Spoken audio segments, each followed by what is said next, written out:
Okay, I have a whole new wardrobe. You can't tell the difference?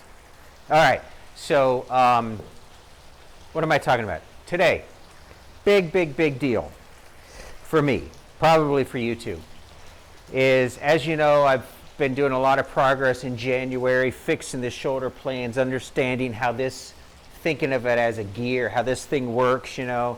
Most people, when they start a backswing, their plane, instead of being here, is up here, and then everything is doomed, you know. So I got that fixed.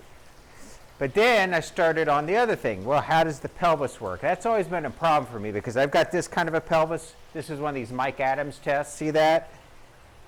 I don't easily spin or whatever, okay? And I've tried everything, and I've lately been getting success where I will get up at the top and think about squatting and then turning the pelvis and stuff. That kind of works, but it just felt like I was forcing it.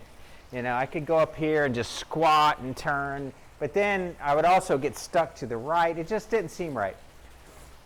And I remembered something that actually Warren Baki told me a couple years ago. I couldn't get it to work then because everything else was messed up.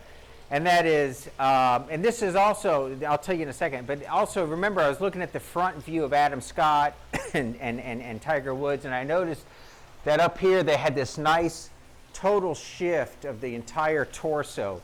The whole torso kind of went over here like that. And I've been trying to do that. Here's for me how it works, and that is, you've got to not just turn, if this is a center axis, you can't just turn the pelvis around a center axis. You've got to completely shift, or see this K? I'm making a reverse K. You've got to completely shift the pelvis as you turn it, okay? We shift the right ankle and feel the lean onto the left side. So for me, this feeling of starting the downswing with the pelvis, not the hands or the arms.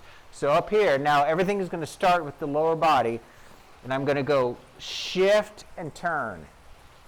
Shift and turn. See that straight?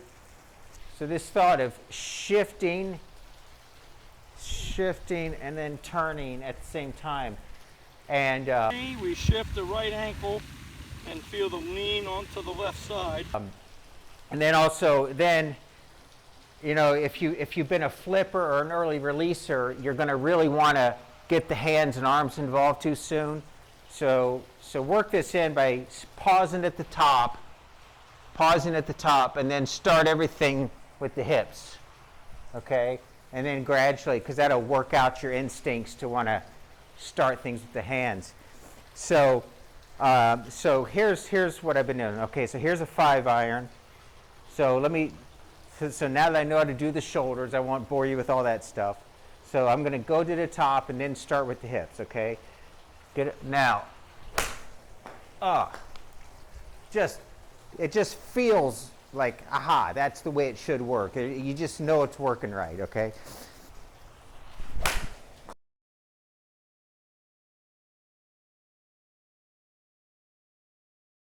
I've heard people talk about turning the corner and stuff. I think that's what this is once you're at the top of the swing, everyone can get from about here to here. You know, what is that, like 45 degrees or something?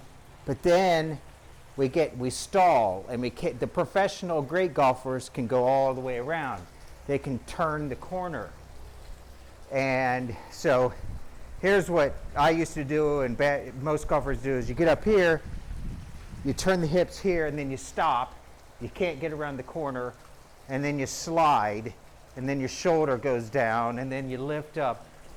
To get that full around the corner is what the really good golfer does. Now, everything I just told you is dependent on how your hips are made. I told you right away that I turn my hips this way, so this works for me. You may have to do a Dustin Johnson move where you spin. You may have to do a Tiger Woods where you hop. There's different ways to get around the corner. But I think most golfers, good golfers, are swaying that center of gravity. They're swaying that hip as they turn. So visualize that. And it's the sequence. The sequence is You start the swing with the hands and the shoulders and the upper body, and then you start the downswing with this. Okay? And if you can resist the urge to start throwing it with your hands and sequence it with this, that's when you start to feel what a real golf swing should be like.